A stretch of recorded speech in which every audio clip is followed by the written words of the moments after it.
we must refuse to be divided. We must not accept at any one point to be divided. People of Kisii must love Gachagua the same way they love Matiang'i. They must be able to love Kalonzo Musyoka the way they love Matiang'i. When we go to campaign the same way, so that the whole Kenya now comes together as a united nation, and we produce a candidate who is Fred Okengo Matiang'i, who is going to face Mheshimiwa Ruto. And I know if kama kuna kitu Mheshimiwa Ruto watena go face Matiang'i, asiko nyole nchera ara beta be candidate, he will do it. Yamono sana amabona ali gaigabira mana sana karondo chinga chetu chikomyo kanali ga watangu Mheshimiwa nakwa na igoro ya united opposition nabo igoro yugo field Matiang'i presidential candidate.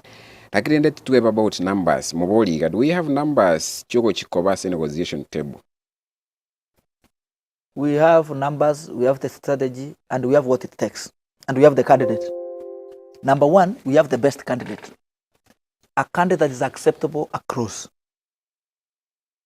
The biggest numbers we have is Gen Zs. Let me give you an example. You know, I think most people internalize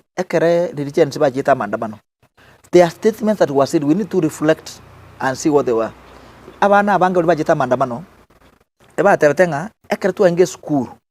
Matiang'i enge mna tahata. Yani Matiang'i did not behave like a minister for education. He behaved like a parent.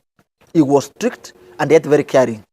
Because Matiang'i is the person who came to and said, if you get an A, get the correct A. And all of us agree, even the doctors who came out during Matiang'i's time, you can trust them to operate you.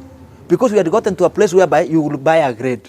It was so easy for you to walk into a school, shule and organize na watu examinations, they just organize and get good grades. So long as shule ipiwe makofi, itimekuwa number one. And Matiang'i said, no, we cannot continue like this. How are we going to continue like this when we have a student who getting an A, being admitted into a law school, being admitted into a medical school, and they do not have the correct grade? And they said, yes, you are my children. I want all of you to get an A, but to get your correct grade. And that met the Gen Z when they were going to Mandamana and said, there was someone who did not behave like a minister, but behaved like a parent. And this person is Fred Okengo Matiang'i. And we want him to come back. We don't want a father who is going to pamper us and just give us everything that we want. I want a bicycle, you buy. I want a sweet, you buy. No. We want a father who is coming to tell you, yes, I love you, my daughter. Yes, I love you, my son. But this is not the correct time for you to make your hair the kink style. This is not the right time for you to have pins on your nose. This is the time for you to go to school. And so they said, let's have this parent come so we can have our country moving forward. So we have a candidate who is acceptable. Therefore gives us numbers. Naturally, because you're not talking about now about tribe, we are talking about a generation. This generation of Gen Zs and the millennial like me, we are supporting Fred Okengo Matiang'i. Then when we come to his conduct and the way he has presented himself and his experience, he always says he knows government like the back of his arm. And I want to agree with him. At some point, when the current president was a deputy president, then he complained a lot and said all the duties have been given to Matiang'i. And I think they were preparing him to be president one day. So at that time, he even sat in cabinets and led cabinets. And at that time, he was able to learn and know how government is coordinated.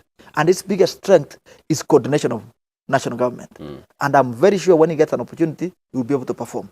So only those two things I've told you, you will be able to see that you have a candidate you can be able to fight for and becomes a presidential candidate. He's acceptable across. We're not talking about the tribe matrix, talking about the Gen Zs and the whole country.